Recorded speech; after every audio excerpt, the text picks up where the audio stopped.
Hello students, मैं हूं आपका एजुकेटर कमलाक्ष झा। आज की जो मोस्ट इंपॉर्टेंट न्यूज अपडेट्स हैं वो मैं भी आपको बताने जा रहा हूं, तो तुरंत लाइक का बटन जरूर हिट कर दीजिएगा और नए आए हैं आप तो चैनल को तुरंत सब्सक्राइब कर लीजिए। सिविल सर्विसेज की आप तैयारी कर रहे हैं तो मैं आपको बता दूं कि अभी जो मोस्ट इंपॉर्टेंट न्यूज अपडेट्स मैं आपको प्रोवाइड कराऊंगा, हाईलाइट जो प्रोवाइड कराऊंगा, इस पर डिटेल्ड एनालिसिस जो है वो कल की क्लास में, कल की मॉर्निंग की क्लास में आपको प्रोवाइड की जाएगी। तो लाइक का बटन हिट कीजिए और शेयर जरूर कीजिएगा और एंड तक पूरी न्यूज को सुनिए, क्योंकि ये पूरी न्यूज जो है वो आपके एग्जामिनेशन पॉइंट ऑफ व्यू से काफी काम की है और पूरी ओवरऑल जितनी भी न्यूज है वो सभी की सभी न्यूज मैंने यहां पर कवर की हुई है। गाइस, नई रोशनी करके एक स्कीम हम लोग को देखने को मिल रही है। मिनिस्ट्री ऑफ माइनॉरिटी अफेयर्स के अंडर ये स्कीम आ रही है, नई रोशनी।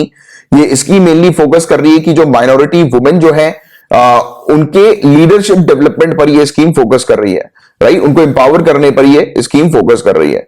तो ये नई रोशनी करके एक स्कीम है जिसके बारे में आपको जानकारी होनी चाहिए। इसके अलावा JATP सेंटर ऑफ एक्सीलेंस की बात करें, joint advance technology program, DRDO ने एक MOU साइन किया है Indian Institute of Science Bengaluru के साथ, जिसके through joint advance technology program जो है, सेंटर ऑफ एक्सीलेंस जो है, ये लॉन्च किया जा रहा है, क्रिएट किया जा रहा है इंडियन इंस्टीट्यूट ऑफ साइंस के अंदर, जिसके थ्रू जो ज्वाइंट एडवांस टेक्नोलॉजी प्रोग्राम जो है उसके स्कोप और जो ऑब्जेक्टिव जो है एग्जिस्टिंग उसको एक्सपेंड करने पर, उसको बढ़ाने के ऊपर फोकस किया जा रहा है। तो इस पर भी अपन जो है वो बात करेंगे कल के लेक्चर में डिटेल में। इसके अलावा ministry of culture and tourism, इन्होंने इन्फॉर्म किया है पार्लियामेंट को कि कुछ मेजर्स लेने चाहिए, कुछ उपाय जो है वो लेकर आने चाहिए, जिसके चलते सरकार जो है वो प्रिजर्व कर सके, प्रमोट कर सके ट्रेडिशनल कल्चरल हेरिटेज को, इंडिया के ट्रेडिशनल कल्चरल हेरिटेज को मतलब कंजर्व करना, उसको संरक्षण देना और उसको प्रमोट करने पर सरकार वेरियस मेजर जो है, उपाय जो है वो लेकर आए। तो इसको लेकर अभी ये ministry of culture and tourism के द्वारा कहा गया है। इसके अलावा वर्ल्ड सस्टेनेबल डेवलपमेंट समिट 2021 10 फरवरी को हमें देखने को मिली है। हमारे ऑनरेबल प्राइम मिनिस्टर ने इसका उद्घाटन किया है, राइट। और ये 20वां एडिशन हम लोग को the energy and resource institute flagship event का भी देखने को मिला है। इसकी जो थीम है वो है redefining our common future, safe and secure environment for all. Guys, देखिया जूली करके एक जगह है आसाम के अंदर, ये न्यूज में देखने को मिली है और इस जगह को यंगेस्ट मार्टियर टाउन के नाम से भी जाना जाता है, यानी कि यहां पर सबसे छोटे, सबसे यंग जो शहीद हैं वो देखने को मिले थे। एक्चुअली ये शहर जो है ये हाईलाइट हुआ था क्विट इंडिया मूवमेंट के समय पर 1942 में। यहां पर जो है वो क्विट इंडिया मूवमेंट में जो लोग प्रोटेस्ट कर रहे थे, तो जो प्रोटेस्टर्स जो थे उनके ऊपर ब्रिटिशर्स ने जो है वो फायरिंग कर दी थी, गोली चला दी थी। तो इसके बारे में मैं आपको कल डिटेल में पूरी चीज जो है वो बताऊंगा इस टॉपिक से रिलेटेड, राइट।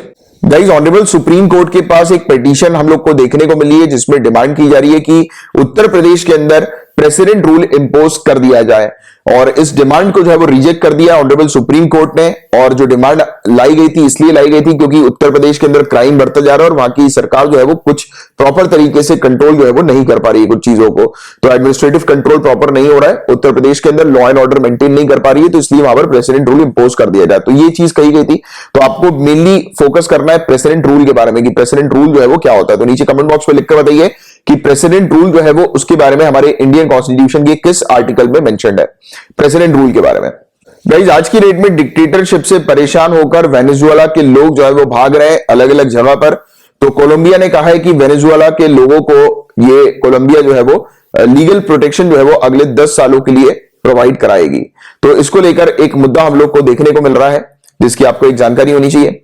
ओडिशा के अंदर एक ऑर्डिनेंस हम लोग को देखने को मिल रहा है, agricultural produce and livestock marketing promotion and facilitation ordinance. तो तीसरी बार ये ओडिशा कैबिनेट ने अप्रूवल दिया है इस ऑर्डिनेंस को, और बताया जा रहा है कि ये जो ऑर्डिनेंस है इसमें मेनली फोकस कर रही है ओडिशा की मार्केट्स वगैरह जो है एग्रीकल्चर प्रोड्यूस के, वो सेटअप किए जाएंगे, मार्केट यार्ड सेटअप किया जाएगा, प्राइवेट मार्केट यार्ड्स, जिससे कि एग्रीकल्चर सेक्टर के अंदर या एग्रीकल्चर प्रोड्यूस में एक हेल्दी कंपटीशन जो है वो देखने को मिल सके। तो इस पर भी आपको एक जानकारी होनी चाहिए।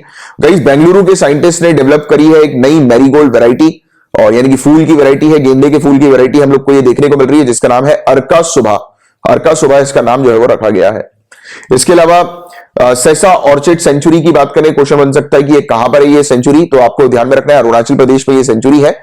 और इस सेंचुरी के अंदर 236 स्पीसीज ऑर्चिड्स की हम लोग को देखने को मिलती है, और भी काफी सारे मशरूम्स की वैरायटी है, मेडिसिनल प्लांट्स इस सेंचुरी के अंदर हम लोग को देखने को मिलता है। सदिया अर्थक्वेक जो है गाइस, इसके बारे में आपको थोड़ी सी जानकारी होनी चाहिए कि 1697 के समय पर सदिया अर्थक्वेक हुआ था, और अभी एट प्रेजेंट जो अर्थक्वेक हम लोग को आसाम और अरुणाचल प्रदेश के बीच में देखने को मिल रहा है, काफी कम रिचर स्केल के ये अर्थक्वेक थे, बट बताया जा रहा है कि ये जो अर्थक्वेक जो हुआ है वो हीमे बस्ती गांव में हुआ है। और जो हिस्टोरियंस है उन्होंने इस चीज को रिलेट करके बताया कि ये सदिया अर्थक्वेक है, क्योंकि सदिया अर्थक्वेक 1697 सीई के समय पर हुआ था, जहां पर बहुत ही ज्यादा डिस्ट्रक्शन हुआ था, राइट, इसी एरिया पर जहां पर अभी रिसेंट पास में एक अर्थक्वेक जो है वो रिकॉर्ड किया गया है। इसके अलावा सहदूत डैम की बात करें तो ये सहदूत डैम का जो टॉपिक है ये अपन पहले भी हालांकि डिस्कस कर चुके हैं। इंडिया और अफगानिस्तान के बीच में हम लोग को देखने को मिला है कि एक एग्रीमेंट हुआ है जिसके थ्रू इंडिया अफगानिस्तान मिलकर सहदूत डैम अफगानिस्तान में बना रही है, और यहां पर काबुल शहर जो है उसको पानी की व्यवस्था प्रोवाइड कराएगा ये डैम। तो ये कुछ चीजें हैं गाइस सिविल सर्विसेज पर्सपेक्टिव के लिए आपके लिए इंपॉर्टेंट, जिसकी आपको एक अच्छी जानकारी होनी चाहिए। और अब जो मैं आपको करंट अफेयर्स के टॉपिक्स बताने जा रहा हूं वो इन जनरल आप लोग को पता होना चाहिए, राइट, यानी कि सिर्फ आइडिया होना चाहिए कि ये कुछ टॉपिक्स जो है वो हम लोग को न्यूज में देखने को मिले, क्योंकि अब मैंने जो ये सीरीज शुरू करी है इस सीरीज में सभी जो है वो चीजों को मैं कवर कर रहा हूं जो आपके सिविल सर्विसेज पर्सपेक्टिव से जो इंपॉर्टेंट जो काम की चीज है प्रीलिम्स और मेंस पॉइंट ऑफ व्यू से, तो वो तो करेंगे ही करेंगे। इसके अलावा और भी कुछ इंपॉर्टेंट न्यूज के बारे में मैं आपको एक आइडिया दे दूंगा, तो अगर आप रेगुलरली ये लेक्चर को सुनेंगे तो आपको काफी ज्यादा फायदा होगा। तो आप सुनते हैं कि जो और भी दूसरे करंट अफेयर जो है वो कौन से देखने को मिले। गाइस, इसरो ने, इंडियन स्पेस रिसर्च ऑर्गेनाइजेशन ने उत्तराखंड के चमोली जिले में ग्लेशियर के जो टूटने की जो घटना हम लोग को देखने को मिली थी उसकी तस्वीरें जो है वो जारी करी हैं, तो उसको लेकर ये टॉपिक न्यूज में था। अभी तक बताया जा रहा है कि 32 लोगों की मृत्यु हो चुकी है और इस घटना के बाद काफी ज्यादा लोग भी जो है वो लापता हुए हैं। और इसके अलावा कर्नाटक के अंदर एक डिजिटल इकोनॉमी मिशन जो है वो शुरू किया गया है, और बताया जा रहा है कि इसके एक ऑफिस का उद्घाटन किया गया है। और ये जो डिजिटल इकोनॉमी मिशन जो कर्नाटक के अंदर है, ये कर्नाटक की स्टेट जीडीपी जो है, स्टेट ग्रॉस डोमेस्टिक प्रोडक्ट जो है, उसको 30% तक बढ़ा देगा, राइट। और जो हम लोग को अर्बन और रूरल एरियाज के बीच में जो गैप देखने को मिलता है डिजिटल कनेक्टिविटी का, तो उस गैप को भी रिड्यूस करने पर यह फोकस करेगा। और बताया जा रहा है कि आने वाले कुछ सालों में 10 लाख से ज्यादा नौकरियां जो है वो इस मिशन के थ्रू कर्नाटक के अंदर देखने को मिल सकती हैं। इसके अलावा हमारे honourable prime minister Modi ji ने 10 फरवरी को वीडियो कॉन्फ्रेंसिंग के through world sustainable development summit 2021 का उद्घाटन किया है। इस समिट की जो थीम है थोड़ी सी ध्यान में रखिएगा, अक्सर सिविल सर्विसेज में पूछी जा सकती है, स्टेट सिविल सर्विस में या किसी भी सरकारी एग्जाम में, redefining our common future safe and secure environment for all. इसके अलावा गाइस, बायो एशिया 2021 का 18th एडिशन हम लोग को 22 फरवरी से लेकर 23 फरवरी 2021 के बीच में देखने को मिलने जा रहा है, और इसकी जो थीम रखी गई है वो है मूव द नीडल, राइट। और इसमें मेनली जो फोकस किया जा रहा है, जिन जिन चीजों पर बातचीत की जाएगी, वो एक तो बायो एशिया इवेंट, कोविड-19 के ऊपर बेस्ड ये चीज हम लोग को देखने को मिल रही है, फार्मा और मेडटेक मेडिकल टेक्नोलॉजी, और पूरे दुनिया भर में जो हेल्थ है, वर्ल्ड हेल्थ, उस पर मेनली फोकस करते हुए ये इवेंट हम लोग को बायो एशिया का देखने को मिलने वाला है।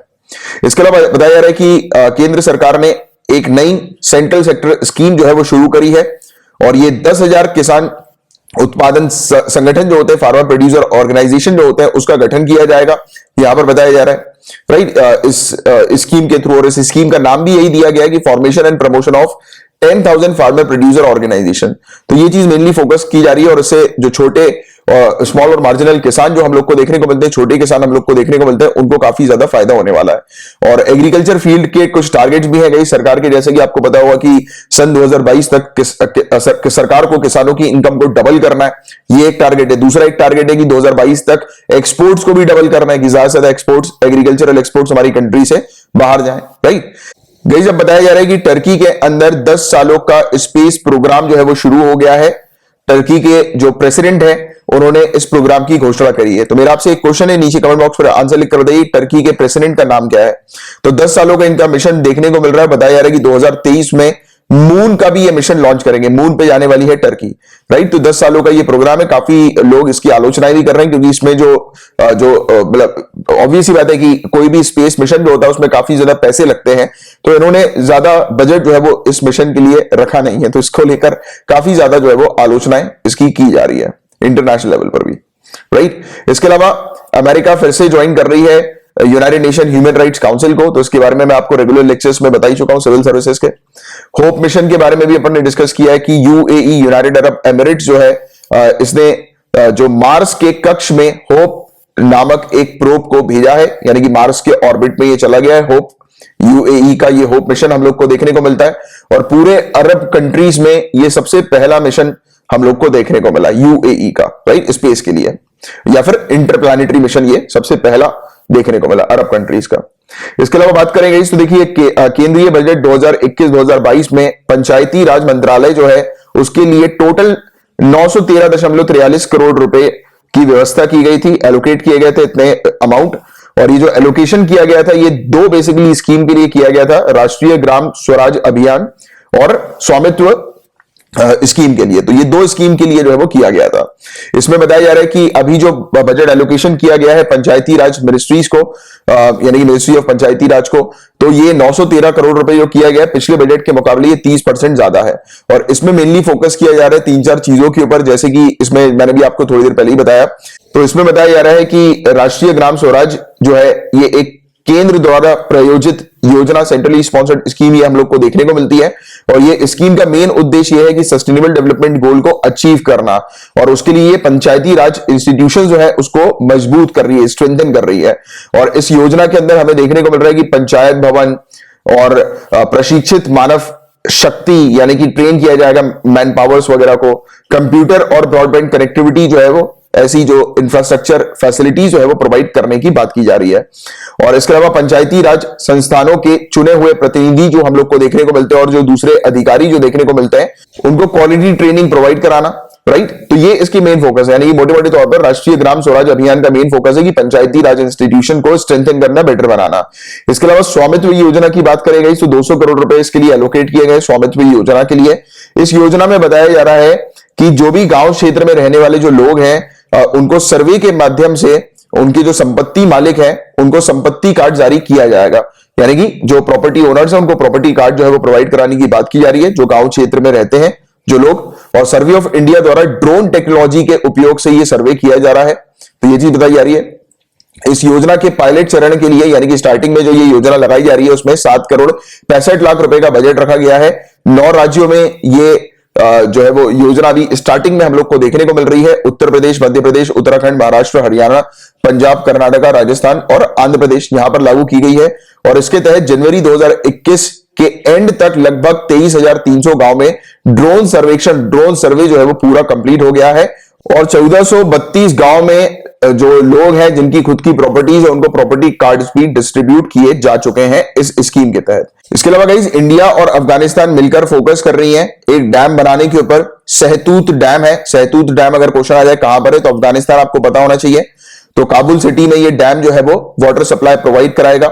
और हमारे ऑनरेबल प्राइम मिनिस्टर ने अफगानिस्तान को कहा है कि अफगानिस्तान के अंदर जल्दी से जल्दी टेररिज्म की एक्टिविटी को जो है वो खत्म किया जाए, एंड किया जाए। इस पर जो प्रेसिडेंट है अफगानिस्तान के अशरफ घानी, उन्होंने भी कहा है कि दोनों कंट्रीज मिलकर टेररिज्म फ्री रीजन जो है ये बनाएंगी, अफगानिस्तान को जो टेररिस्ट मुक्त जो है वो करेंगी। और अफगानिस्तान के अंदर स्टेबिलिटी की गारंटी जो है वो दे रहे हैं प्रेसिडेंट घानी की, वहां पर स्टेबिलिटी आएगी और पूरा काम किया जाएगा और इंडिया का पूरा सहयोग किया जाएगा अफगानिस्तान के अंदर से टेररिज्म को एंड करने पर। तो ये चीज हम लोग को इस प्रकार की देखने को मिली।